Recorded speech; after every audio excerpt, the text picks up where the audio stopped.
undercover adventures of Biggles.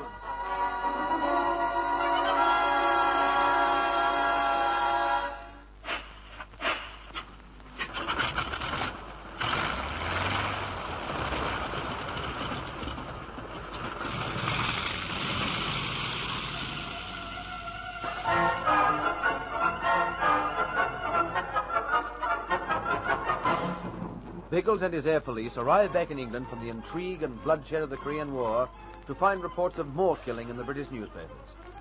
They read of native terrorism in Africa, where weird and frightening secret societies are inciting the dark peoples to murder and torture both white and black men. Tony Harvey, a wartime comrade of the Flyers, is one of the victims. A newspaper reports that he's been killed by the dreaded Mau Mau in Kenya. Then Biggles receives a summons to Scotland Yard. He and his police are to track down native terrorists in Africa. Biggles is a little resentful as he faces Assistant Commissioner Raymond. Well, my folk are tired, sir. We've been working at high pressure for weeks. I think it's asking a bit much to fling them into another job so soon. Oh, don't blame me for it, Biggles, or Scotland Yard. The world today's in a state of unrest. It's like a volcano, grumbling and muttering all the time, liable to burst into uncontrolled activity at any minute. So we are expected to sit on top of this volcano and keep it quiet, are we? No, not quite that. But you're in the peculiar position of being able to control some of its activity when it does break out. That's a compliment to you, Biggles, but you can blame the state of the world if it's sometimes paid to you at an inconvenient time. Well, don't let's beat around the bush, sir. If something's to be done, I'd rather have the facts and get down to work. Do you remember Tony Harvey? He was flying Spitz during the war. I read the report in the paper last night. He was murdered by the Mau Mau in Kenya recently. No, that isn't quite correct. Because the exploits of the Mau Mau have been particularly vicious during the last few months, newspapermen are prone to blame them for all African atrocities. Then Harvey wasn't killed by the Mau Mau? No. Actually, he was killed in Rhodesia. It happened about 3 months ago. Someone must have discovered that he used to be a planter in Kenya, and so, naturally enough, tied his death to the Mau Mau trouble. He'd failed as a planter and taken on a job as game warden in northern Rhodesia, and that's what he was doing when he died. Who did kill him? A character called the Black Elephant. Black Elephant? Dramatic title, isn't it? He's a dramatic bloke. And he's the boy you want us to lay low. That's right. But we'll go back to the beginning of the story. Roughly 3 years ago, this man's name began to be whispered in terror by African natives. His full title is Setezulu, the Black Elephant, Lord of Africa. I should say he created the name to impress the natives. I gather he did impress them. He did, by moving about Africa and leaving a trail of brutal murder and theft. He's still doing it. Hasn't he ever been caught? No. He doesn't confine his activities to one area. He may strike in Rhodesia one day. In a week we may hear of him in Uganda. A fortnight later he's as likely to kill someone else in the French or Belgian Congo or Portuguese Angola. Like his namesake, the wild elephant, he makes his kill and then disappears. He's no fool, this Setezulu. He's a most intelligent and dangerous man. No one knows very much about his beginnings, but he's obviously had some contact with white men because he speaks English fluently. Then, apart from his cunning, he uses physical strength to dominate the natives. He's a giant of a man, a great ugly giant, who dresses in the traditional Zulu leopard skin and ostrich feathers, and uses the weapons of both black man and white for his killing. I want to impress on you, Biggles, that this man is highly dangerous. Because he's a killer? More than that. Because he dreams of one day being the overlord of Africa, ruler of an immense native kingdom in which white men have no part. Well, I'm not interested in the politics of this situation, sir. No, neither am I. But for the sake of the natives themselves, the Black Elephant must be destroyed. His methods are indiscriminate murder and theft. He destroys everyone in his path, black and white. And he leads a big gang of men like himself, men who kill for the sake of killing. Surely it can't be hard to find a big gang like that. A decent body of troops could wipe them out in no time. Africa's an enormous continent, Biggles.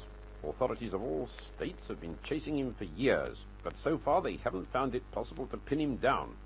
And in the meantime, his hold on the native population is growing stronger, and the actions of his gang more ruthless and daring. And you want me to go out with 3 men and a girl to find this gang and wipe it out? Yes, I know. It's a tremendous task, Biggles, so I shan't order you to do it.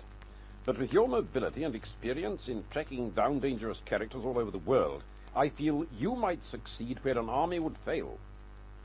Will you do it? Give me the complete story. Then I'll give my answer.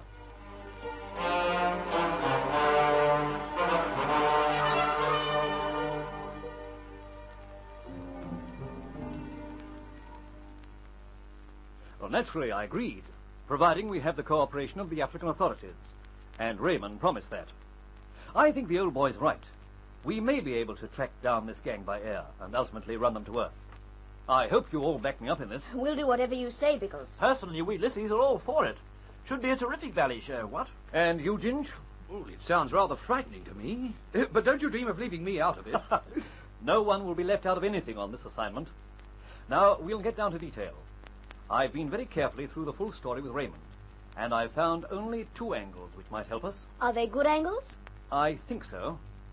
Our task is quite straightforward. We have to find Setezulu and see that he's either arrested or destroyed. If we can wipe out his gang at the same time, all well and good. But the Black Elephant himself is our objective. Oh, we'll do it on our ear, old trout. We'll simply find his headquarters, wait for the blighter to come home, then let fly at him with our jolly old catapults. So far, there's been no suggestion that he has a headquarters. But I think he has. Is this one of the angles you were talking about? Yes. You see, his practice when he raids a native village is to burn it down, kill all the occupants, and make off with their cattle. African natives measure their wealth by cattle, don't they, Biggles? That's right. And as Setezulu has been stealing cattle consistently for 3 years, he must be an extremely wealthy man now. Do we know where he's been selling the cattle, old trout? He hasn't. And that's why I think this is a good angle. Somewhere in Africa there must be an immense herd of cattle belonging to the Black Elephant. If we look for that herd, sooner or later we'll find it, and then find Setezulu. A herd that size shouldn't be hard to spot from the air. Now, don't bank too much on it. There are thousands of herds of cattle in Africa, but it is a lead. And what's your other angle, Biggles? A very important one. We can have the services of a guide who is one of the very few people to have seen Setezulu face to face. And lived. Exactly. His name is Mishu. He's a Maasai warrior who was acting as gun bearer to Tony Harvey when he was killed. Mishu escaped and reported the incident. Raymond will see that he's waiting for us at Kampala. That's the town in Uganda where we'll make our headquarters. How soon do we leave, Biggles? Just as soon as we can organize 2 or 3 aircraft, Pat. Our job is to prevent the Black Elephant killing more people.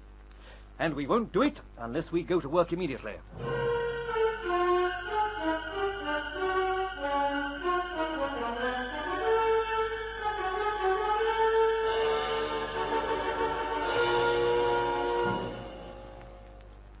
You know that we are in Africa to catch the Black Elephant, Mishu? Perhaps to kill him? Yes, Bwana. I was told of this.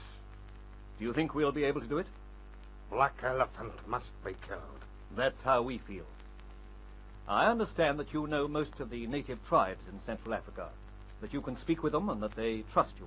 Mishu is a mighty hunter. He is known, Bwana. That's one of the reasons I want you with us. The other, of course, is that you know as much as anyone about Setezulu. Do you agree to help us hunt this Black Elephant? It is my wish to help you.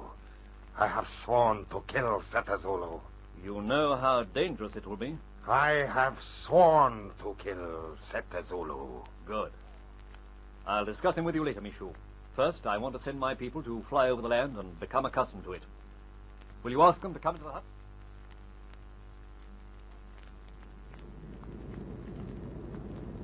Hadn't we better turn back, Ginge? Biggles didn't mean us to fly as far as northern Rhodesia. He told us to keep our eyes open for big mobs of cattle, didn't he? That was a secondary consideration. His main idea in this flight is for us to have a look at the country we'll be working in. Well, aren't we? It's no use just looking at Uganda when we're likely to be chasing this Setezulu blighter down in Rhodesia. We don't know where we'll be chasing him yet. Turn back, Ginge.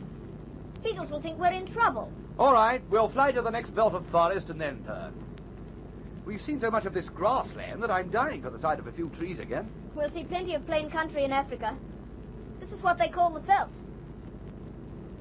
Ginge, that figure moving through the grass.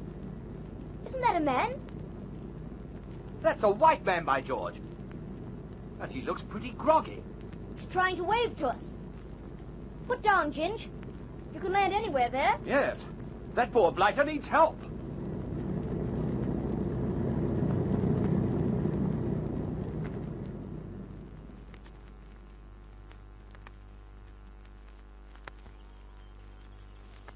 There he is.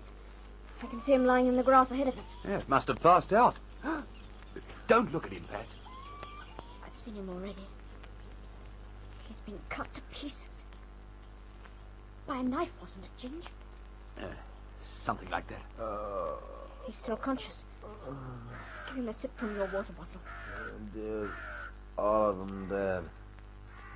Got all of us. Black elephant got all of us. The black elephant killed all of us. Hear that, Pat? The black elephant's done this. He's struck again.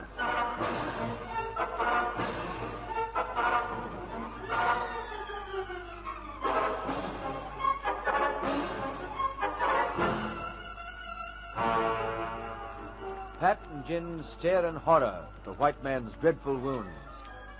This is how the black elephant treats his victims. Can the dying man help the air police in their quest?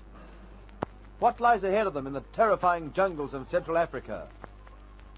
This enthralling story will unfold in the next exciting chapter of The Air Adventures of Biggles.